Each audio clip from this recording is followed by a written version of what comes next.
Global IT के YouTube channel में आप सभी का एक बार फिर से स्वागत है। आज जो है हम लोग स्टार्ट करेंगे जो हमारे फिटर थ्योरी की क्लासेस चल रही थी फर्स्ट ईयर के लिए ना, उसका पार्ट 2 सॉल्व करेंगे। आप लोग यहाँ देख रहे होंगे, यहाँ लिखा हुआ है पार्ट 2। ठीक है, जो क्वेश्चन मैं करवाऊंगा आप लोगों को उसका पीडीएफ कहाँ पे मिलेगा, तो उसके लिए मैंने आप लोगों को वेबसाइट बता रखी है www.globalit.org। इस वेबसाइट पर जाकर के आप बिल्कुल आसानी से पीडीएफ को डाउनलोड कर सकते हैं, प्लस वहाँ पे ऑनलाइन टेस्ट वगैरह भी आप लोग दे सकते हैं। पहले की वीडियो देखने, जैसे कि पार्ट 2 है, पार्ट 1 आपको कहाँ मिलेगा, तो सबसे आसान तरीका होता है आप लोग अपने मोबाइल में यूट्यूब खोल लीजिए। उसमें आप देखेंगे तो होम वीडियोज, उसके बगल में प्लेलिस्ट का सेक्शन होता है। तो कभी भी अगर आप यूट्यूब को यूज कर रहे हैं पढ़ाई के लिए या किसी भी काम के लिए, तो प्लेलिस्ट वाला किसी भी चैनल पे प्लेलिस्ट का सेक्शन जरूर चेक कीजिए। ठीक है, प्लेलिस्ट पे क्लिक करेंगे तो वहां पे आपको फिटर फर्स्ट ईयर के नाम से आपको प्लेलिस्ट बनी हुई मिल जाएगी। उस पर क्लिक करने से फायदा होगा कि आपकी सारी वीडियो जितनी भी है ना, फिटर थ्योरी फर्स्ट ईयर पे क्लिक करेंगे तो फर्स्ट ईयर की सारी वीडियो आपको इकट्ठा मिल जाया करेगी, आपको इधर उधर ढूंढना नहीं पड़ेगा। थोड़ा सा मैं आपको यहाँ पे बता दूंगा कि आप पीडीएफ आसानी से कैसे डाउनलोड करेंगे। तो आपको अपने मोबाइल में सर्च करना है गूगल में, क्या ग्लोबल आईटीआई। ग्लोबल आईटीआई जैसे ही सर्च करेंगे पहली वेबसाइट आपको मिल जाएगी globaliti.org के नाम से। इस पर आपको क्लिक कर लेना है। क्लिक करते ही नया टैब इस तरह से ओपन हो जाएगा आपके सामने। ये जो ऑप्शन है होम, हमारे बारे में नई अपडेट आईटीआई कोड, ये नॉर्मल मोबाइल में नहीं दिखाई देगा। अगर आप मोबाइल फोन में चला रहे हैं तो ऑप्शन से कैसे आएंगे, तो इसके लिए आपको यहाँ राइट साइड कॉर्नर में देख रहे होंगे 3 डॉट टाइप का बना हुआ है, ऐसे लाइनें बनी होती है, उन पर आपको क्लिक करना है। उस पर क्लिक करेंगे तो मोबाइल फोन में फिर आपके सारे ऑप्शन सामने आ जाएंगे। फिर यहाँ पे आईटीआई कोर्स का ऑप्शन मिलेगा, इस पर क्लिक करेंगे। फिर यहाँ पे देखिए electrician theory, fitter theory, employability, skill, workshop, calculation, engineering, drawing और भी सब्जेक्ट के अलग अलग कॉलम है। अगर आपको वर्कशॉप, कैलकुलेशन, ड्राइंग का या एम्प्लॉयबिलिटी स्किल का पीडीएफ चाहिए तो इन पे क्लिक करके कर सकते हैं। और फिटर थ्योरी के लिए फिटर थ्योरी वाले पे क्लिक कर लेंगे। यहाँ क्लिक करेंगे, नया टैब इस तरह से ओपन होगा। नीचे आपको स्लाइड करना है और यहाँ पे देखिए थ्योरी फर्स्ट ईयर और सेकंड ईयर दोनों का है। आप फर्स्ट ईयर के हैं तो आप फर्स्ट ईयर वाले पे क्लिक कर लेना।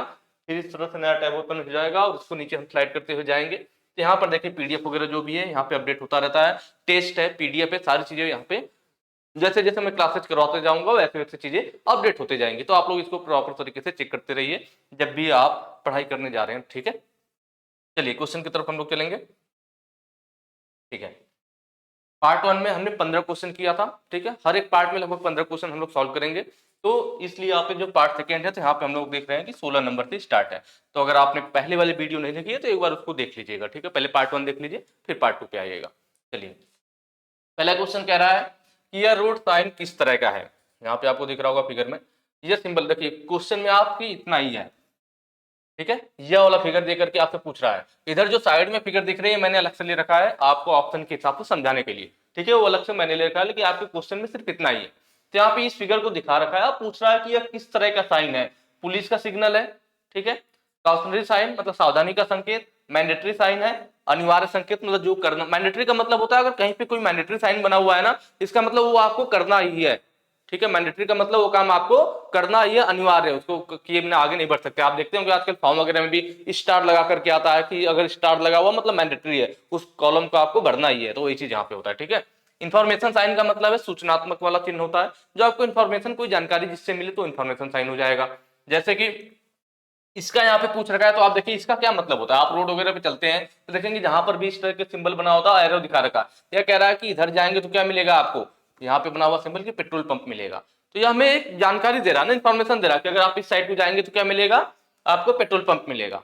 जैसे यहाँ पे देख लीजिए अलग यह एक साइन बोर्ड बना रखा है, इस पे क्या आपको पता चल रहा है। हालांकि इसमें तीनों तरफ एक ही चीज लिख दिया है, ऐसा होता नहीं। मान लीजिए अलग अलग आप इधर जाएंगे तो आपको बनारस मिल जाएगा, इधर जाएंगे तो लखनऊ मिल जाएगा, इधर जाएंगे सोनभद्र मिल जाएगा, मतलब सब अलग अलग। इससे आपको क्या जानकारी मिली कि अगर आप रोड पे जा रहे हैं तो आप किधर जाएंगे तो आपको कहाँ पे पहुंच जाएंगे। रोड पे आप देखेंगे जाते हैं अक्सर हम लोग हाईवे वगैरह पे, तो इसको देख के अंदाजा लग जाता है अच्छा यार इधर जाने पे लखनऊ आ रहा है, इधर जाने पे बनारस आ रहा है। तो मतलब हमें एक आइडिया मिल जाता है। तो इससे क्या मिला, हमें इंफॉर्मेशन मिला, जानकारी मिला। इसका मतलब यह जो सिंबल है किसका है, इंफॉर्मेशन साइन है, सूचना का चिन्ह है, जो हमें सूचना दे रहा है, इंफॉर्मेशन दे रहा है कि इधर पेट्रोल पंप है, इधर या वाला रास्ता किधर जा रहा है, तो इससे हमें जानकारी मिल रही है।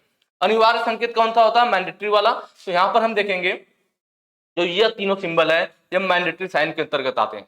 यह काम करना ही अगर कहीं पे मतलब ये चीजें मैंने पीछे की वीडियो में बताया भी है, अगर आपने देखा होगा तो पीछे वाले, इसलिए मैंने कहा था पार्ट 1 देख लेना। जो आपके फिगर में दिया हुआ है यह आपकी किताब में भी इसी टाइप से, जो कि गलत है। यह जो सिंबल होता है यह गिवअवे का होता है। गिवअवे का मतलब होता है रास्ता देना। अगर कहीं पे गिवअवे का है इसका मतलब अगर गाड़ी आपके पीछे आ रही है तो आपको उसको रास्ता देना पड़ेगा। और यह जो सिंबल होता है यह किसका होता है, स्टॉप का होता है। ठीक है, वास्तविकता में यही है, लेकिन मैंने आपको बताया था एग्जाम में जिस हिसाब से इसमें दे रखा है, इसको स्टॉप करा है, इसको गिव वे कह रहा है, तो इस हिसाब से सही कीजिएगा, क्योंकि एग्जाम में वह अपने बुक वाला ही मानेगा तो वहां दिक्कत हो जाएगी। लेकिन बाकी जगहों पे ITI एग्जाम के अलावा अगर आप कहीं पे देते हैं तो ये वाली चीजें सही है, गिव वे का सिंबल है या स्टॉप का सिंबल है। ठीक है, कहीं पे स्टॉप का सिंबल बना हुआ है, इसका मतलब हमें वहां पे रुकना ही है। ऐसा नहीं कि स्टॉप का सिंबल मतलब रेड लाइट जल रही है और आप चल दोगे। इसका मतलब जहां पर रेड का सिंबल या स्टॉप वाला सिंबल है वहां आपको रुकना, रुकना है मतलब मैंडेटरी साइन के अंतर्गत आ जाएगा कि अगर ये ऐसा चीज है तो आपको करना ही है। और यहाँ पर जो है यह बताता है ओवरटेकिंग प्रोहिबिटेड, मतलब आपको ओवरटेक नहीं करना है। आप किसी कार के पीछे जा रहे हो तो फिर आपको वहां पे जहां भी ये सिंबल मिला हुआ बना हुआ मिल जाएगा, इसका मतलब आपको वहां पर ओवरटेक नहीं करना। मतलब यह भी मैंडेटरी साइन के अंतर्गत आता है कि अगर यह चीज बन गया है तो आपको वह काम नहीं करना है, बिल्कुल ही आपको कहते हैं कार्य निश्चित कर देना कि वह काम करना ही नहीं। और जो यह दिख रहा है आपको कॉशनरी साइन, सावधानी का संकेत, या सावधान करने के लिए, मतलब कोई चीज आपको सावधान किया जाएगा कि यहाँ आगे इस तरह से है, यहाँ पे करंट लग जाएगा। ठीक है, जैसे कि यह जो सिंबल आपको चारों दिख रहे हैं कॉशनरी के अंतर्गत आते हैं, सावधानी के अंतर्गत आते हैं। यह आपको सावधान करता है।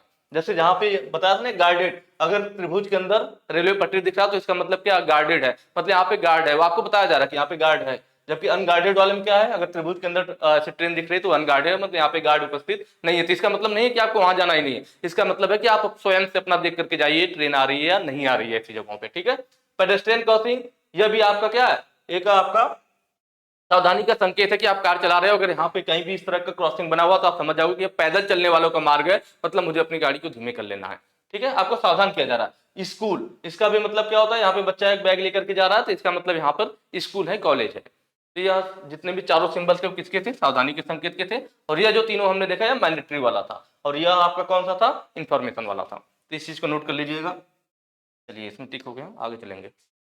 अगला क्वेश्चन है, ज्वलनशील और बहने वाले तरल आग के लिए किस अग्निशामक यंत्र का उपयोग किया जाता है। पीछे वाले पार्ट में हमने देखा था कि जो लिक्विड वाले पदार्थ होते हैं उनमें जो आग लगती है उसको हमने क्लास बी में रखा था, और वहां पे मैंने आपको फायर एक्सटिंग्विशर के बारे में बताया था कि क्लास ए के लिए कौन सा यूज करेंगे, बी के लिए कौन सा यूज करेंगे, सी के लिए और डी के लिए। तो सेम चीज यहाँ पर उसी से रिलेटेड है कि अगर कौन सा ज्वलनशील और बहने वाले तरल आग के लिए, भाई तरल में लिक्विड में आग लग रहा है तो ये कौन से वाले की बात कर रहा है, मतलब क्लास बी की बात कर रहा है। क्लास बी के लिए हमने क्या बात किया था, फोम टाइप एक्सटिंग्विशर। तो यहाँ पे देख रहे हैं ऑप्शन ए सही है, फोम टाइप एक्सटिंग्विशर जो होता है या क्लास बी के लिए यूज किया जाता है, क्लास बी में लिक्विड तरल वाले आग आती है। ठीक है, हेलोन एक्सटिंग्विशर क्या है, तो हेलोन हम लोग बात करते हैं किसमें, क्लास डी के लिए। मैंने बताया था हेलोन एक्सटिंग्विशर में हम लोग सीटीसी कार्बन टेट्राक्लोराइड या फिर BCF ब्रोमो क्लोरो डी फ्लोरोमेथेन को भर के यूज करते हैं। तो यह हो जाता है किसके लिए, हेलोन एक्सटिंग्विशर जो है हमारा क्लास डी के लिए।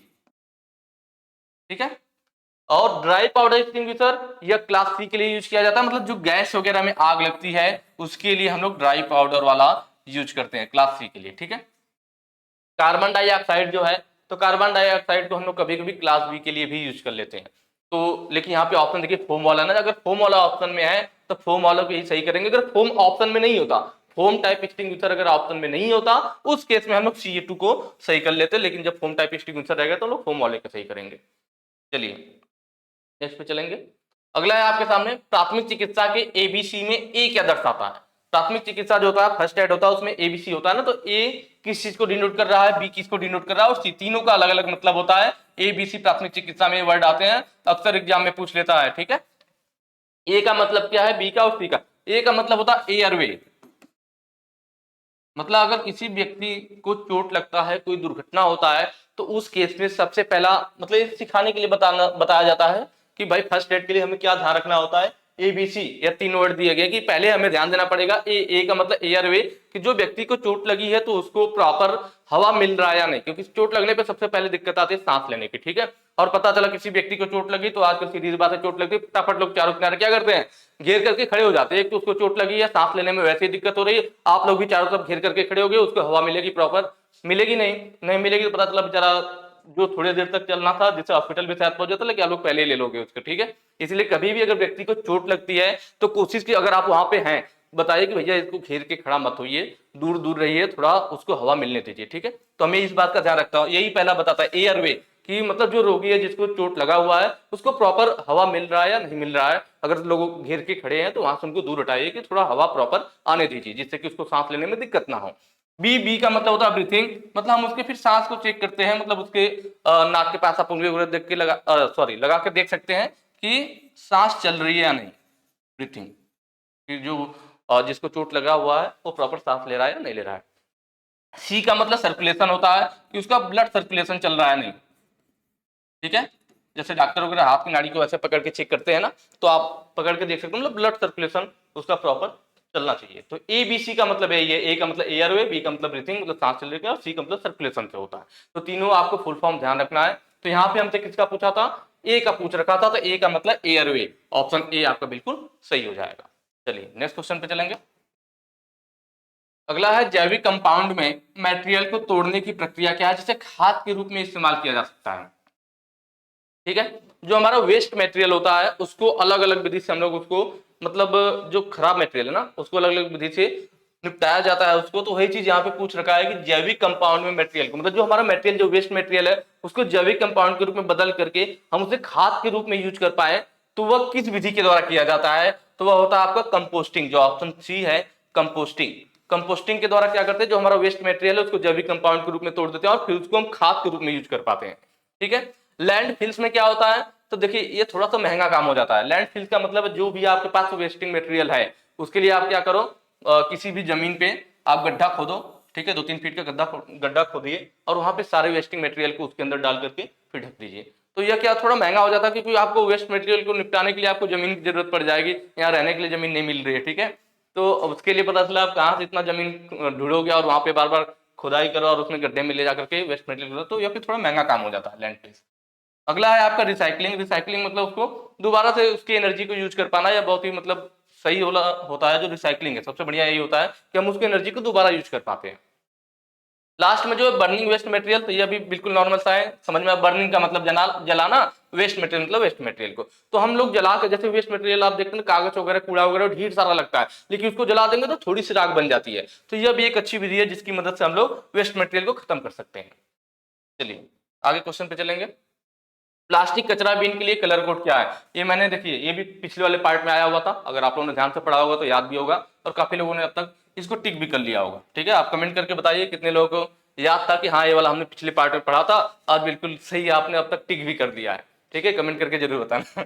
चलिए प्लास्टिक कचरा बिन के लिए मैंने आपको ट्रिक भी बताया था कि कैसे याद रहेगा, कि प्लास्टिक है, पी से प्लास्टिक और पी से पीला होता है, तो इससे आपको याद रहेगा कि प्लास्टिक कचरा बिन के लिए जो कलर कोड वाला क्या होता है, पीला होता है। ऑप्शन डी सही हो जाएगा। रेड के लिए भी मैंने बताया था कि मेटल जो होता है, धातु होती है, उसे गर्म करने पर वह लाल हो जाती है, तो इसीलिए हम लोग लाल वाले में किसको रखेंगे, मेटल को रखेंगे, धातु को रखेंगे। ठीक है, नीला का भी मैंने बताया था कि कागज जो होता है आपका, कागज या पेपर, उस पर हम लोग ज्यादातर नीली पेन का यूज करते हैं लिखने के लिए, बाकी ब्लैक वगैरह या रेड होता है तो मैंने बताया था थोड़ा बहुत यूज किया जाता है, लेकिन ज्यादातर किसका यूज करते हैं, नीली पेन का यूज करते हैं। तो इस तरह से आपको याद रहेगा कि जो नीला पेन है वो कहाँ यूज किया जाता है, कागज पे यूज किया जाता है। ठीक है, तो कागज वगैरह का ऐसे जो होते हैं उनके लिए हम लोग क्या करते हैं, नीला डस्टबिन यूज करते हैं। हरा वाला किसके लिए है, कांच के लिए है। यह वाला थोड़ा अलग था, मैंने आप लोगों से पूछा भी था कि आप लोग बताइएगा नहीं किस लिए यह यूज किया जाता है। ठीक है, तो इसको आप लोग नोट कर लीजिएगा। चलिए नेक्स्ट क्वेश्चन पे चलेंगे। फाइल के एक्स के रूप में चिन्हित भाग को नाम दे। आपको यहाँ पे फाइल दिख रही होगी, फिगर बना हुआ, और इस वाले पोर्शन को पूछ रहा है एक्स बना करके कि भाई इसका क्या नाम है। तो हम लोग सारे पार्ट्स के नाम देख लेंगे। यहाँ पे नीचे वाला जो हिस्सा है इसे हम लोग टिप या पॉइंट बोलते हैं, क्या बोलते हैं, टिप बोलते हैं या फिर पॉइंट बोलते हैं। ठीक है, यह जो ऊपर वाला हिस्सा है ना, इसको जिसपे दांते कटे हुए जो चौड़ा वाला फेस है, इसको लोग फेस या साइड भी बोलते हैं। ध्यान दीजिएगा, फेस या फिर कभी कभी इसको साइड भी बोल देता है। साइड वाले में लोग कंफ्यूज हो जाते हैं, सोचते हैं यह वाला साइड है, नहीं, ऊपरी हिस्सा जो चौड़ा वाला फेस होता है जिसपे दांते कटे होते हैं उसी को फेस या साइड भी बोला जाता है। जो साइड वाला हिस्सा है इसको एज बोला जाता है। साइड वाले क्या बोलते हैं हम लोग, एज बोलते हैं। ठीक है, उसके बाद आप देखिए चौड़ा हिस्सा है जिस पर दांते कटे हुए, यहाँ पर देख रहे हैं ना कुछ हिस्सा हमारा बच गया, यह वाला इतना हिस्सा जो बिना दांतों के बच जा रहा है। यह जो हिस्सा चौड़े फेस पे बिना दांतों के बच जाता है इसको हम लोग क्या बोलते हैं, हील बोलते हैं। क्या बोलते हैं, हील। ठीक है, यह जो यहाँ पे कंधा जैसा बन रहा है ना, देख रहे हैं ना, इसको शोल्डर बोला जाता है। जैसे हमारा कंधा बनता है यहाँ पे, तो वैसे ही फाइल का भी बना हुआ है, तो दोनों लोगों का सेम है, शोल्डर होता है, शोल्डर। यह जो है आपका यह हैंडल बोला जाता है, इसको हाथ से पकड़ के हम लोग यूज करते हैं तो हैंडल हो गया। और यहाँ पर जो आगे ये दिख रहा है ना, यहाँ गोल सा थोड़ा सा हिस्सा, यह हमारा इस टाइप से कुछ अलग सा होता है। ठीक है, जो कि मेटल का बना होता है। किसका बना होता है, मेटल धातु वगैरह का वृत्ताकार छल्ला होता है। इसका हम लोग यहाँ पे यूज करते हैं कि जब टैंक या पतला सा लंबा सा आगे यहाँ टैंक होता है, देखिए ये जो पूछ रखा था एक्स क्या, एक्स वाला हिस्सा को हम लोग टैंक बोलेंगे, इस वाले हिस्से को टैंक बोलेंगे। तो यहाँ पे ऑप्शन पूछ रखा था कि एक्स रूप में चिन्हित भाग क्या है, तो ऑप्शन भी सही हो जाएगा, टैंक है। बाकी और भी सारे पार्ट्स के मैंने नाम आपको बता दिए कि अगर कोई और भी पार्ट पूछे तो आपको दिक्कत ना हो, ठीक है। ये वाला जो हिस्सा मेटल वाला मैंने बताया वृत्ताकार छल्ला होता है, इसी को लोग फेरुल बोलते हैं। क्या बोलते हैं? फेरुल। फाइल की लंबाई कहां से कहां तक ली जाती है, तो टिप वाला पॉइंट यहां से लेकर के, या जो हील वाला हिस्सा था, यह हील था ना, तो टिप या पॉइंट से लेकर के हील तक की जो दूरी होती है वही फाइल की लंबाई होती है। कई बार एग्जाम में यह भी क्वेश्चन पूछ रखा है कि फाइल की लंबाई कहां से कहां तक ली जाती है, तो टिप या पॉइंट से लेकर के हील तक की जो लंबाई होती है वही फाइल की आपकी लंबाई होती है। जो यहाँ पे यह फेरुल लगा हुआ था, यह क्यों लगा हुआ था, जो ये टैंग है, टैंक नुकीला होता है, उसको हम लोग जब लकड़ी का हैंडल होता है जब उसमें डालते हैं, तो लकड़ी का हैंडल जो जब टैंक इसके अंदर जाएगा तो इसके आगे किनारे फटने के चांस रहते हैं कि लकड़ी क्रैक ना हो जाए, फट ना जाए। तो क्रैकनेस, लकड़ी के हैंडल को क्रैक होने से, फटने से बचाने के लिए यहाँ पर एक मेटल का वृत्ताकार छल्ला पहना दिया जाता है, वह उसको फटने से लकड़ी को या फिर क्रैक होने से बचाता है। इसीलिए यहाँ पे यह वृत्ताकार छल्ला होता है जिसको लोग फेरुल के नाम से जानते हैं। किस नाम से? फेरुल के नाम से। अगले क्वेश्चन पे चलेंगे। एक ट्राई स्क्वायर का उपयोग क्या है, ठीक है। ट्राई स्क्वायर की बात कर रहा है, उसका उपयोग देखिए यहाँ पे तीनों फिगर ट्राई स्क्वायर के है और उसका यूज भी यहाँ पे दिखाया गया जो कि मैं आपको दिखाऊंगा। देखिए ट्राई स्क्वायर यह जो आपको दिख रहा है, ठीक है, ट्राई स्क्वायर है। इस वाले हिस्से को क्या बोलते हैं, जो मोटा वाला हिस्सा होता है उसको हम लोग स्टॉक बोलते हैं, जो पतला वाला हिस्सा होता है उसको हम लोग ब्लेड बोलते हैं, ठीक है। दोनों स्टॉक और ब्लेड के बीच में कितना डिग्री होता है? 90 डिग्री। मतलब जो हमारा ट्राई स्क्वायर होता है उसके स्टॉक और ब्लेड के बीच में जो एंगल होता है, कई बार ये भी पूछता तो 90 डिग्री का रहता है। अगर इसके बीच में एंगल 90 डिग्री का है, इसका मतलब जो यह वस्तु को चेक करेगा, जिस जॉब को चेक करेगा, किसको चेक कर पाएगा? जब इसका दोनों हिस्सा 90 डिग्री का है तो वह उनके भी दोनों 90 डिग्री को चेक कर पाएगा। मतलब आप कह सकते हो कि किसी जॉब के समकोण को चेक कर सकता है, या उसकी दो भुजाएं एक दूसरे से 90 डिग्री पर है या नहीं, उस चीज को इसके द्वारा चेक किया जा सकता है। कई बार इसकी एक्यूरेसी पूछ लेता है, तो इसका जो एक्यूरेसी होता है 0.002 mm प्रति 10 mm होता है। ये चीज जरूर ध्यान रखें, कई बार एक्यूरेसी पूछ लेता है ट्राई स्क्वायर की, क्या एक्यूरेसी,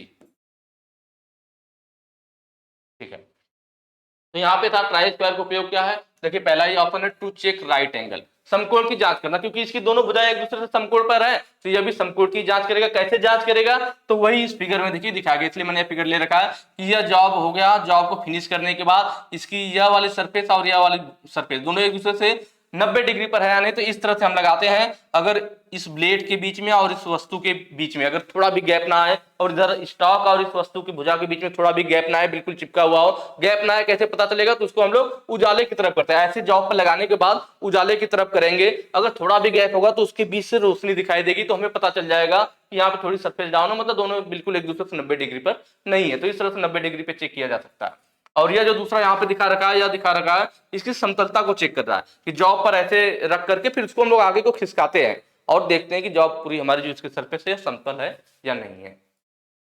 चलिए अगले क्वेश्चन पे चलेंगे।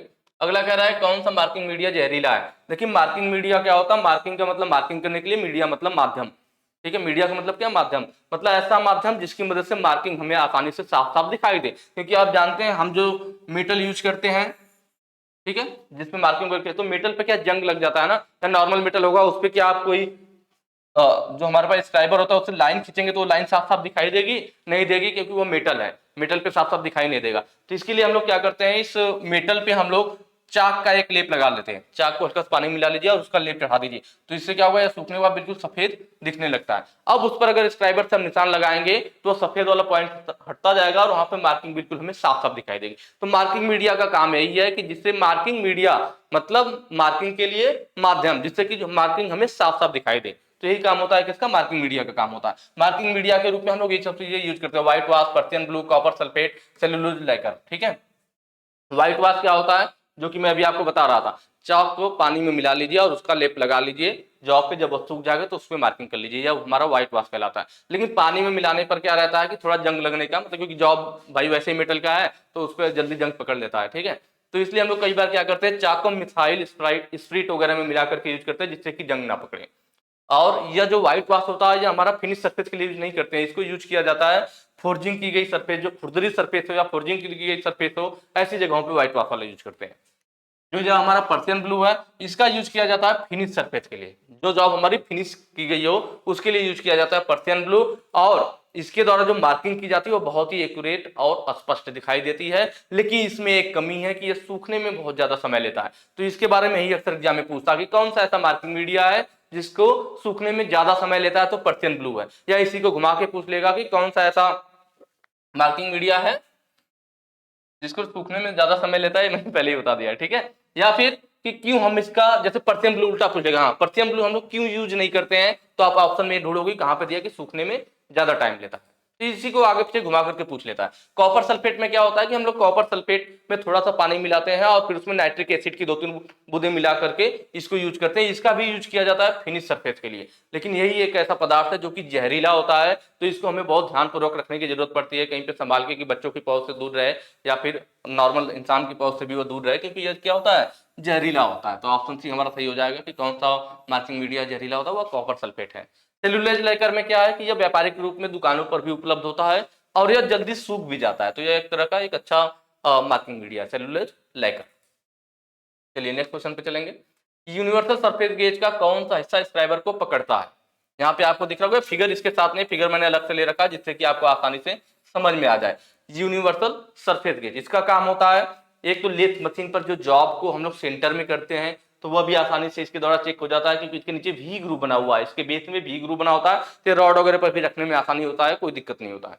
तो जो हम लोग लेथ मशीन में जब जॉब को सेंटर कर रहे थे, फोर्जा चक में, थ्रीजा चक में हमें सेंटर करने की जरूरत पड़ती नहीं है, फोर्जा चक में हमें सेंटर में जॉब को करना पड़ता है। तो वहां पर जॉब को सेंटर में लाते समय भी इसका यूज किया जाता है चेक करने में कि वो जो जॉब है हमारा सेंटर में है या नहीं है।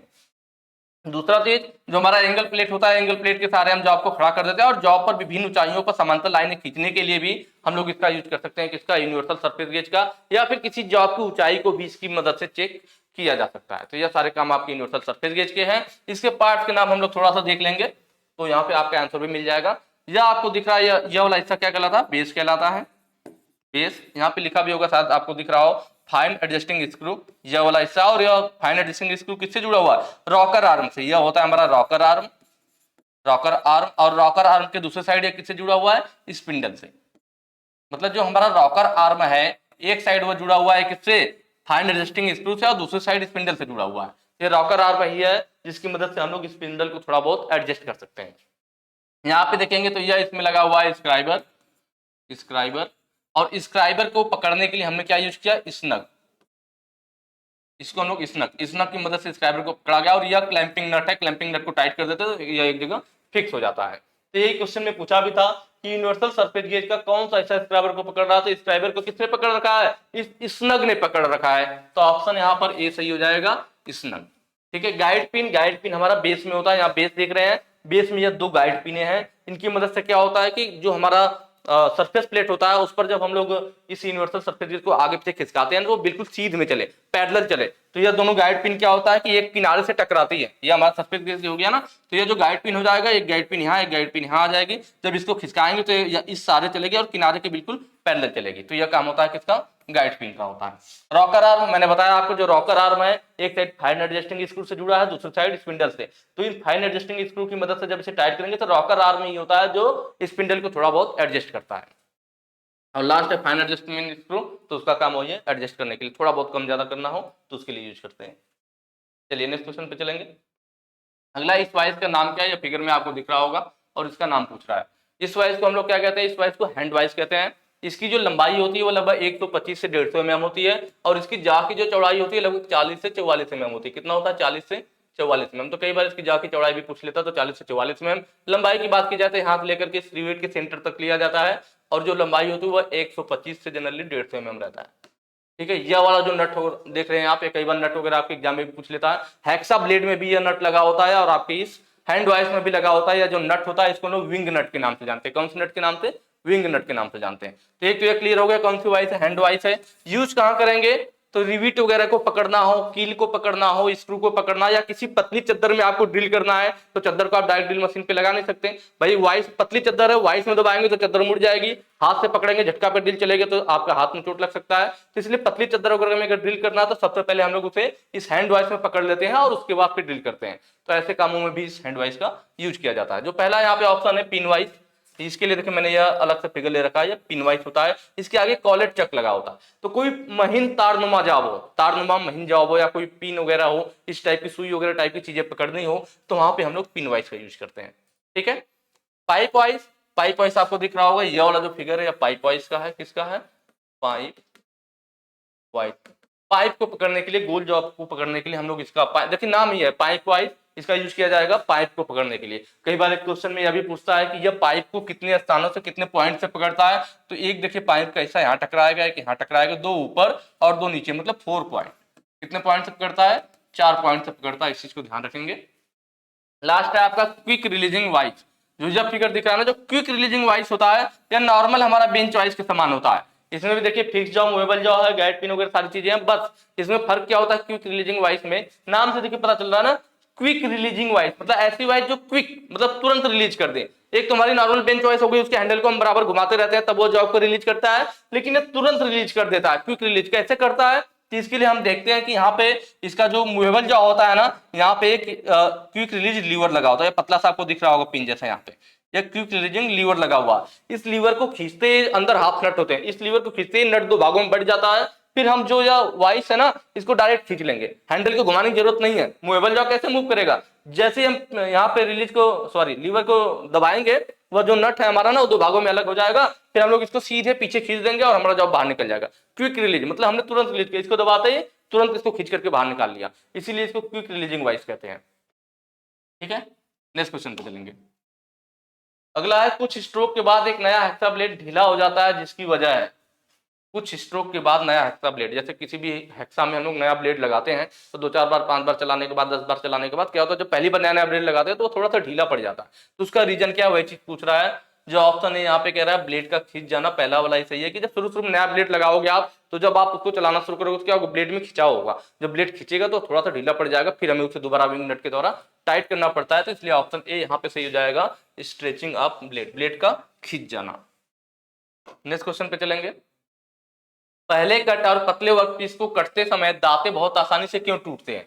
देखिए कह रहा है एक तो पहला कट हो, दूसरा पतला वर्कपीस हो। देखिए एक चीज हमें ध्यान रखना पड़ता है कि कितना भी जॉब पतला हो या कुछ भी हो, जो हेक्सा ब्लेड है उसके कम से कम 2 से 3 दांते उसके संपर्क में आने चाहिए, क्योंकि अगर सिर्फ एक ही दांता आएगा तो जो पतला सा जॉब होगा, तो एक ही दांत के बीच में पतला जॉब चला जाएगा, फंस जाएगा और दांता ही टूट जाएगा, कटाई कहाँ होगा। तो कम से कम 2 से 3 दांते उसके सरफेस पे आने चाहिए, तभी कटाई संभव है हेक्सा के द्वारा। एक चीज हमें ध्यान रखना है। दूसरी चीज कह रहा है, अगर पहला कट हो और पतला वर्कपीस भी हो तो दांते आसानी से क्यों टूटते हैं, क्योंकि भाई जो आप अपने हाथ के द्वारा पूरा फोर्स लगाओगे, अगर मान लीजिए हमारा जॉब क्या है, जॉब की सरफेस इतनी चौड़ी है, तो इसमें यहाँ क्या 15-20 दांते आ जाएंगे एक साथ, और जब आप पूरा फोर्स लगाओगे जितना भी आपका बल लगेगा वो 15-20 दांतों पे बढ़ जाएगा, तो कोई दिक्कत नहीं होगी, दांते नहीं टूटेंगे। लेकिन अगर आपका यहाँ पे वर्कपीस क्या है, बहुत पतला है, पता चलेगा 2 ही 3 दांता आ रहा है इसके ऊपर, तो जो आप फोर्स हाथ के द्वारा, फिर भी फोर्स तो आप उतना ही लगाओगे, फोर्स तो कम करोगे नहीं। जो आपने फोर्स लगाया, पता लगा पहले 15-20 दांतों में बट रहा था, अब वो सारा का सारा फोर्स इन 2-3 दांतों पे पड़ रहा है, जिस केस में दांते तो टूट ही जाएंगे ना।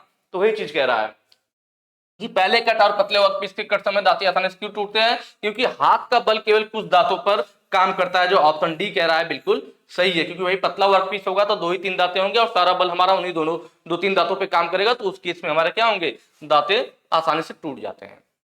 नेक्स्ट क्वेश्चन पे चलेंगे। कह रहा है कि कॉर्नर और ज्वाइंट पर मटेरियल को चौकोर करने के लिए, ठीक है, कहीं कॉर्नर ज्वाइंट है, अभी मैं यहाँ पे फिगर भी ले रखा हूँ, अभी क्लियर हो जाएगा आपका, टेंशन की बात नहीं है। किस छेनी का उपयोग किया जाता है, देखिए यहाँ पे अलग अलग छेनी है, जैसे कि पहला फ्लैट छेनी है। फ्लैट छेनी कौन सी है, तो यहाँ फिगर में आपको दिख रहा होगा जो ऊपर वाली है, या फ्लैट चीजल है, ज्यादातर हमारा बड़े वर्कपीस पे, जो बड़ा वर्कपीस होता है ना, उस पर चिपिंग वगैरह करना हो या फिर कटाई करनी है, तो ऐसे केसेस में हम लोग फ्लैट चीजल यूज करते हैं। ठीक है, बड़े वर्कपीस पे से, बड़े सरफेस पे से चिपिंग वगैरह करने के लिए, या फिर वेल्डिंग वगैरह कर लिया तो वहां पे जो चिपिंग करना होता है, तो किस उस केस में फ्लैट चीजल यूज किया जाता है, या फिर मेटल वगैरह की कटाई करने के लिए यूज किया जाता है। जो दूसरा है यह हमारा क्या, क्रॉस कट चीजल। तो यह वाला जो फिगर आपको दिख रहा है, यह क्रॉस कट चीजल है, नीचे वाला। ठीक है, क्रॉस कट को एक और नाम से जानते हैं हम लोग, केप चीजल के नाम से भी जानते हैं। कई बार तो यही सीधे एग्जाम में पूछ लेता है कि केप चीजल किस छेनी का नाम है, तो क्रॉस कट चीजल को ही हम लोग केप चीजल के नाम से भी जानते हैं। इनकी पहचान भी बड़ी आसान है, आप देखेंगे यहाँ पे, तो देखिए इसकी कटिंग एज की चौड़ाई ज्यादा थी और इसकी मोटाई कम थी। ठीक है, किसकी, फ्लैट चीजल की। लेकिन यहीं पे क्रॉस कट का देखा जाए, जस्ट इसका उल्टा है, इसकी कटिंग एज की चौड़ाई कम है और मोटाई ज्यादा है। ये पहचान है। ठीक है, पहचान बहुत ही आसान, फ्लैट चीजल इसका क्या है, कटिंग एज की चौड़ाई यहाँ से यहाँ तक ज्यादा, मोटाई कम, जबकि क्रॉस कट में उसका उल्टा है, इसकी कटिंग एज की चौड़ाई कम, मोटाई ज्यादा। तो इसका जो हम लोग यूज करते हैं, इसका यूज ज्यादा हम लोग कीवे वगैरह के लिए करते हैं। क्या करने के लिए, कीवे काटने के लिए, खांचा काटने के लिए, कीवे के लिए, ठीक है। अगला है डायमंड पॉइंट चीजल। तो यह वाला जो फिगर है, यह डायमंड पॉइंट है। यहाँ पे आपको फिगर दिख भी रहा होगा, वी टाइप की आकृति आगे का बना होता है। कैसा बना होता है, वी टाइप का बना होता है, ठीक है। ये वी टाइप का आपको दिख रहा होगा। तो ये हमारा डायमंड चीजल होता है, इसका एंगल लगभग 60 डिग्री रहता है। तो इसका यूज कहाँ करते हैं, तो देखिए ये कोई कॉर्नर से या देखिए ये कॉर्नर है ना, इस जॉब पे यहाँ कॉर्नर बन रहा है, तो वही क्वेश्चन कॉर्नर और ज्वाइंट पर, यहाँ कॉर्नर पर अगर कोई मटेरियल है तो यह सब तो चौड़ी चौड़ी फाइल है ना, और सॉरी चीजल है ना, तो कॉर्नर पे सही से नहीं पहुंच पाएंगे। पर इसका अगला हिस्सा कहते हैं वी जैसा है, नुकीला है। तो कहीं पर कॉर्नर से अगर हमें मटेरियल हटाना है और वहां पे चौकोर बनाना है, इन दोनों हिस्सों के यहाँ कॉर्नर पे चौकोर बनाना है या कॉर्नर से मटेरियल हटाना है, तो इस चीजल के द्वारा आसानी से हटाया जा सकता है। कौन सी चीजल थी यह, तो वी टाइप का जो था डायमंड पॉइंट चीजल थी। तो ऑप्शन सी सही हो जाएगा, डायमंड पॉइंट चीजल। जो हाफ राउंड नो चीजल है, देखिए यह वाला, इसमें आगे वाला हिस्सा ध्यान से देखेंगे, यहाँ बड़ा करके दिखाया गया है, यह चीजल है, लेकिन यहाँ पे देखिए आगे का हिस्सा दिखाया गया है, ऐसे राउंड बना दिया गया है। तो हाफ राउंड चीजल, इसका यूज कहाँ किया जाता है, देख रहे हैं ना, इस टाइप से नालियां बनाने के लिए, मतलब आयल ग्रुप्स काटने के लिए, आयल के लिए ग्रुप्स काटना हो, नालियां बनाना हो तेल के लिए, जिससे तेल आसानी से प्रवाहित हो सके, तो आयल ग्रुप्स के लिए जनरली पूछता है, तो उसके लिए कौन सा यूज किया जाता है, आयल ग्रुप्स के लिए हम लोग यूज करते हैं half round chisel. Clear. Next question पे चलेंगे। अगला है एक्ट के रूप में चिन्हित हथौड़े के भाग का नाम बताएं। यह आपके सामने हैमर दिख रहा है, हैमर के सारे पार्ट, जैसे इसको हम लोग क्या कहते हैं, हैंडल कहते हैं। जो हैंडल होता है जनरली हमारा लकड़ी का बना होता है, क्योंकि जब हम किसी मेटल पे चोट करते हैं ना, अगर मेटल के हैंडल बना देंगे तो उतना तेजी से क्या होता है, क्रिया प्रतिक्रिया होता है, जब चोट लगेगी तो उतना झटका वापस देगा, आपके हाथ में झंझनाहट उत्पन्न होगा। तो इसलिए यहाँ पे क्या होता है, लकड़ी यूज करते हैं। तो जब हम चोट लगाते हैं तो ये जो लकड़ी होती है वो वाइब्रेशन को एब्जॉर्ब कर लेती है, जिससे हमारे हाथों पे झटका नहीं लगता है। तो इसलिए हैंडल लकड़ी का बनाया जाता है। बाकी ये जो ऊपरी वाला हिस्सा है, इसको हम लोग क्या बोलते हैं, इसको बोला जाता है पिन। क्या बोला जाता है, पिन। नीचे वाले हिस्से को यहाँ पे हम लोग फेस बोलते हैं। यह जो हिस्सा है जिसमें लकड़ी लगाया गया है, इस होल को आई होल बोला जाता है। क्या बोला जाता है, आई होल। और इसमें से हैंडल बाहर ना निकले, इसके लिए यहाँ पे एक लकड़ी का पतला सा पच्चर टाइप का लगाया जाता है, जिसे हम लोग वेज बोलते हैं। क्या बोलते हैं, वेज बोलते हैं, ठीक है। यह वाला जो हिस्सा जिसको पूछ रखा है, इसको बोला जाता है चिक। और चिक पे ही हथौड़े का वजन अंकित होता है। कई बार एग्जाम में यह भी पूछा गया है कि हैमर का वजन कहाँ अंकित होता है, कहाँ लिखा जाता है, तो चिक पर लिखा जाता है, और चिक वाला पोर्शन यह होता है, ठीक है। तो यहाँ पे ऑप्शन कौन सा सही हो जाएगा आपका, सी, चिक। चलिए नेक्स्ट क्वेश्चन पे चलेंगे। अगला है, काटने वाले छेनी पर प्रतीक गामा द्वारा किस कोण को दर्शाया जाता है। चलिए यहाँ पे दिखा रहे हैं फिगर में आपको, यह फिगर दे रखा है, और यहाँ पे गामा पूछ रहा है, मतलब यह वाला कोड पूछ रहा है। यह गामा है, यह बीटा है, और यह आपका अल्फा है। तो यहाँ पे हमारा 3 एंगल होता है, क्लियरेंस एंगल, पॉइंट एंगल या कटिंग एंगल है, और यह आपका रेट एंगल होता है। तो जो हमारी जॉब होती है ना, मान लीजिए जॉब पे हम कटाई करेंगे इस तरह से, ये ऐसे कटाई करते हुए,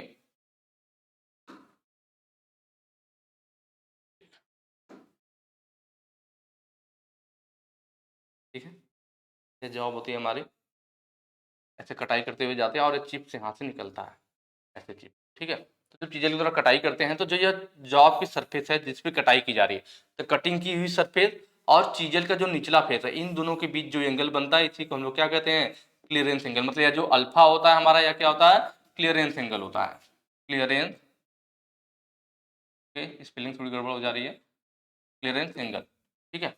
तो जैसे चीजल को जब हम झुकाएंगे तो यहाँ पे क्लियरेंस कम मिलेगा, तो क्लियरेंस एंगल घटेगा। चीजल को जब उठाएंगे तो ज्यादा मिलेगा, तो क्लियरेंस एंगल बढ़ेगा। तो जो ये हमारी कटाई की जा रही है, जो आपकी जो चीज निकल रहे हैं, तो कटिंग की हुई जो सरफेस है और चीजल का जो निचला फेस है, इसके बीच में जो एंगल बनाया क्या हो गया, क्लियरेंस एंगल। और चीजल के ऊपरी वाली कटिंग है, ऊपरी वाली और निचली वाली, जो मतलब चीजल के ऊपरा फेस हो गया और या नीचे वाला फेस हो गया, तो ऊपर वाले फेस और नीचे वाले फेस के बीच का जो एंगल होता है, ये हमारा क्या होता है, कटिंग एंगल होता है या पॉइंट एंगल होता है, जिससे बीटा के द्वारा दिखाते हैं। यह डिपेंड करता है कि जो हमारी कटाई की जा रही है, जो जॉब है वह कैसा। अगर हार्ड मटेरियल होगा तो कटिंग एंगल का मान ज्यादा होगा, सॉफ्ट मटेरियल होगा तो कटिंग एंगल का मान कम होगा, उस हिसाब से इसको चेंज करते रहते हैं। चलिए आगे है रेक एंगल। तो देखिए कटाई करना जो चिप्स निकलता है ना जहां से, तो यहाँ पे कटिंग की सरफेस पे यहाँ परपेंडिकुलर लाइन डाल दीजिए, और चीजल के ऊपरी फेस, परपेंडिकुलर लाइन और चीजल के ऊपरी फेस के बीच में यह जो एंगल बनता है, इसको गामा से दिखाते हैं, और इसी को बोलते हैं हम लोग क्या, रेक एंगल। और गामा वाला पूछा भी था, तो ऑप्शन ए सही हो जाएगा, रेक एंगल, ठीक है। क्लियर हुआ। तो आज के वीडियो में इतना ही रहेगा क्योंकि 30 क्वेश्चन कंप्लीट हो गए हैं, तो 15 हमने पार्ट 1 में किया था, 15 आपका सेकंड में हो गया। बाकी कमेंट करके आप लोग जरूर बताना। जो मैं फिगर लेकर के आपको फिगर मतलब ऑप्शन के साथ फिगर को भी दिखाते जा रहा हूँ, तो इससे आप लोगों को कॉन्सेप्ट ज्यादा क्लियर हो रहा है और मजा आ रहा है कि नहीं आ रहा है, ठीक है। बाकी एक चीज और मैं बता दूं, जैसा कि मैं आपको पिछले वीडियो में बताया था कि अगर आपको क्वेश्चन अच्छे से करने हैं, ठीक है, मजा तभी आएगा करने में जब आपने पढ़ा होगा। और पढ़ने के लिए मैंने बताया था आप कॉलेज में पढ़ सकते हैं, ठीक है, अपने घर पे बुक वगैरह से पढ़ सकते हैं, या फिर प्ले स्टोर पे हमारा ऐप भी है ग्लोबल आईटीआई के नाम से। आप प्ले स्टोर पे सर्च करोगे ग्लोबल आईटीआई, हमारा ऐप मिल जाएगा। आप वहां पर भी कोर्स को ज्वाइन करके वहां पे पूरा चैप्टर वाइज कंप्लीट वीडियो दिया गया है, तो आप वहां से भी पढ़ाई कर सकते हैं। आपको मतलब कहीं से भी पढ़िए, बस पढ़े रहेंगे तो फायदा रहेगा, क्वेश्चन करने में मजा आएगा, ठीक है। ऐसा नहीं पता लगा क्वेश्चन कर रहे हैं आप सोच रहे हैं यार ये कहाँ से आ गया, ये कहाँ से आ गया। पढ़े रहेंगे तो कोई दिक्कत नहीं आएगी, बिल्कुल मजा आएगा। चलिए, तो आज के वीडियो को यहीं पे खत्म करते हैं। नेक्स्ट